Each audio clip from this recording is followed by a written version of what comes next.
ابھی آپ کو بتائیں کہ خانیوال میں گورنمنٹ گرلز اسکول میں چوری کی واردات، اہل علاقہ نے لاکھوں روپے مالیت کے سامان چوری کی کوشش کو ناکام بنا دیا۔ پولیس نے سامان قبضے میں لے کر کارروائی کا آغاز کر دیا۔ اسکول انتظامیہ ملبہ ایک دوسرے پر ڈالنے میں مصروف ہیں۔ آپ کو اپڈیٹ کر رہے ہیں خانیوال سے، جہاں پر گورنمنٹ گرلز اسکول میں چوری کی واردات، اہل علاقہ نے لاکھوں روپے مالیت کے سامان کی چوری کی کوشش کو ناکام بنا دیا ہے۔ اسی پر مزید تفصیلات جان لیتے ہیں بیورو چیف خانیوال ملک آصف سے۔ جی آصف، یہ کیا معاملہ ہے؟ تفصیلات کے بارے میں بتائیں۔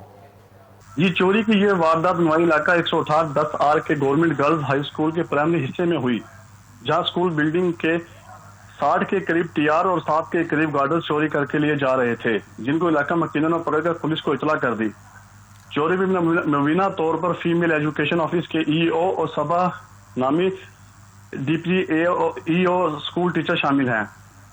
جبکہ یہ چوری پکڑی گئی تو تینوں نے ایک دوسرے پر الزام عائد کرنا شروع کر دیے۔ اسکول ٹیچر کے مطابق یہ ایجوکیشن آفس کا مذکورہ فیمیل افسران کے بھی علم میں تھا، جبکہ مکینوں نے یہ چوری ان سب کی ملی بھگت سے ہی ہوئی۔